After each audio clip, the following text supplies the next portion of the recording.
wireless security talks together, and we'd always try to have this point-counterpoint. Like, he would do the attack stuff, the bad things, and I would do the defense stuff, the good things, and we do it in the same talk. So it was like, here's a vulnerability, here's a way to mitigate it.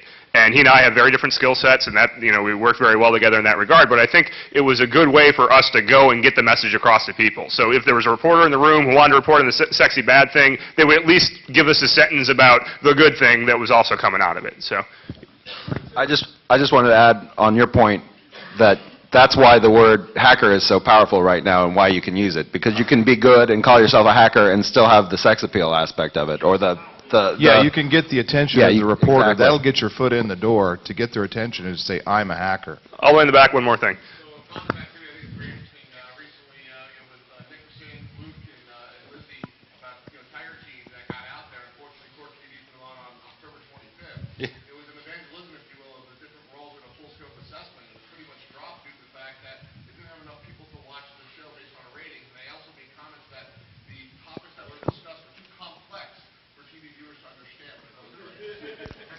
So hacking is still complex, so you can make cool movies about it and make it look sexy. So as Johnny's pointed out a number of times.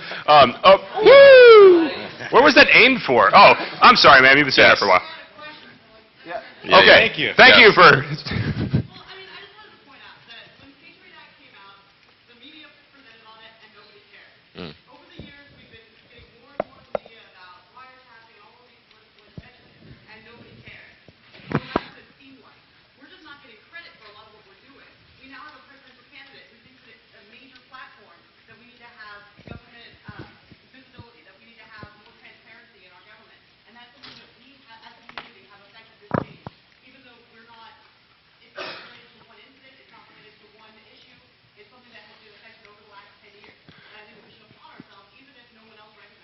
No, fair enough. And so there certainly is a role of the hacker community regarding, we're always, as a society, battling technology versus civil liberties. As we get new technologies, we have a hard time understanding how they affect our civil liberties and how to regulate them and what's good and what's bad. And I think that's a fantastic point, that we have kind of a government oversight role in that regard, if you will, as much as we have a corporate oversight role.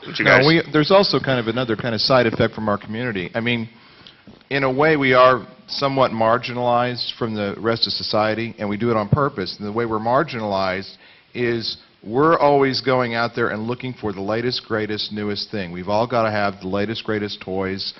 We've got to learn how to break them. And we tend to kind of live on that fringe edge outside. And as a result, you do have a different perspective on the rest of society.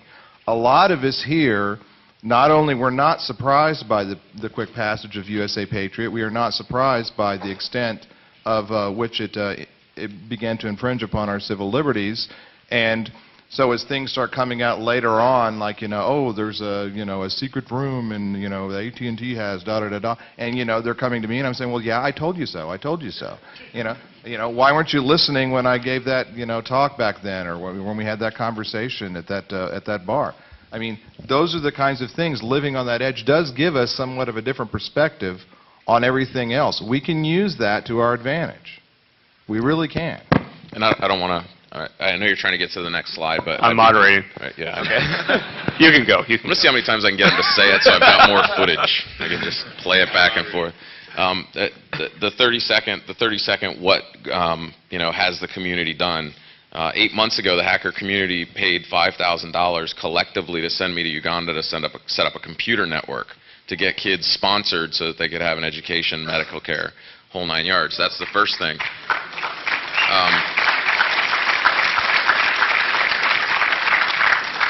Since August, since DEF CON, 150 volunteers have come forward and signed up for the Hackers for Charity mailing list, volunteering their time to actually fix charities' websites that have problems, writing code for them, building websites, checking the security of that code. This is the hacker community doing this stuff. And now, as a result of that, the hacker community has also spurned some corporate sponsors to come forward to donate laptops.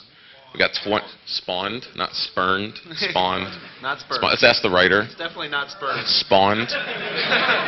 Spawned sounds like something coming out like through the... Let's go with inspired.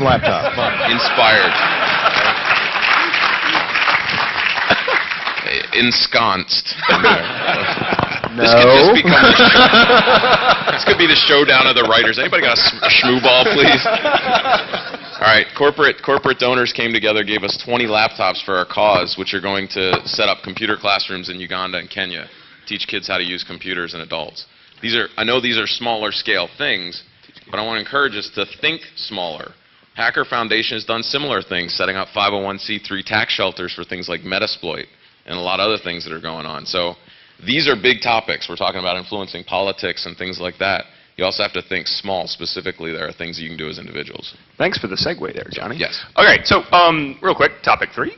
What are the greater goods that are security related? Which we'll get to topic 4, which is directly what Johnny was saying, which is we're trying to find tangible things that we can do right now when you leave here, what actual differences that you can make.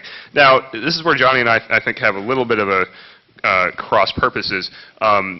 Johnny's been able to, I'll invent a word, harangue.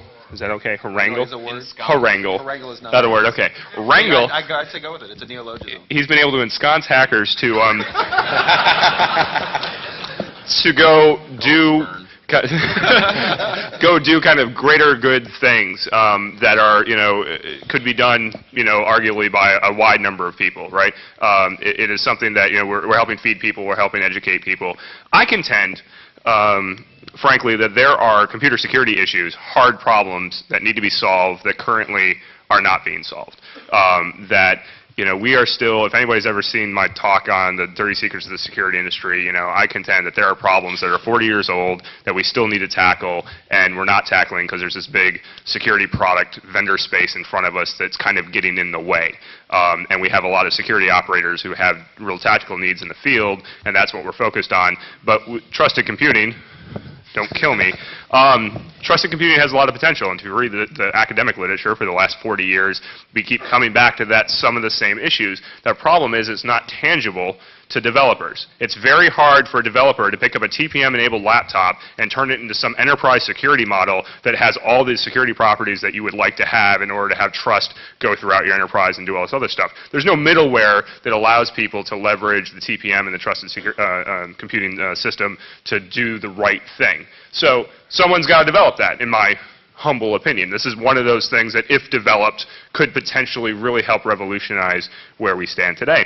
I think there are hard security problems, and we can, I don't want to sit here and bore you with my laundry list, but there are hard security problems that, that was out of my periphery, that was pretty good, that the community might also be responsible for getting engaged in and helping solve. And I certainly respect the work that Johnny's doing, with his stuff, and some of these other folks are doing, but in my mind, that's still dealing with the issues of developing worlds and helping them kind of work their way up Maslow's pyramid, if you will. But those developing worlds, as those children get fed, get educated, they're going to then start entering into a place where they're relying on IT systems to provide transportation, energy, things like that, because they've kind of worked their way up the food chain a little bit, and they are going to rely now abstractly that those systems are secure. Right? The SCADA systems that control it, all the PCs that run their nation state, whatever that happens to be. And who's responsible for the security of that in the long term? Blah, blah. Yeah. Moderating. All right, here's where we disagree. Just ask the question. I want to clarify, because Bruce did sort of get the context wrong about the Shmoo discussion. It sort of was a little bit like, and you'll have to do the details on this. Bruce had this great idea for putting together this security sort of camp thing that addressed hard issues and said, as a community, we can address some of these hard issues. What are your thoughts? And I said, I made the very wise observation that there are kids starving in Africa, which is entirely relevant at the time to me. And basically it came across the wrong way, and that's what started this discussion, spurned this discussion. I'm going to keep pushing. I'm going to change Webster's. It will never be right. Okay. That doesn't stop others from screwing up stuff, but anyway. I'll stop them. So the reason that we sort of got into a heated discussion is because I was contextually incorrect. I was wrong in saying that. Because the bottom line is, if it wasn't for the fact that, I can live in this country, and I can live in relative security, and I can make an income in this environment, if it wasn't for that, I wouldn't be able to do anything else. And if this country didn't have security wrapped around infrastructure and we just let it all go to crap, I wouldn't be around to help anybody. So I sort of agree that we're out looking at this from opposite sides, but at the same time,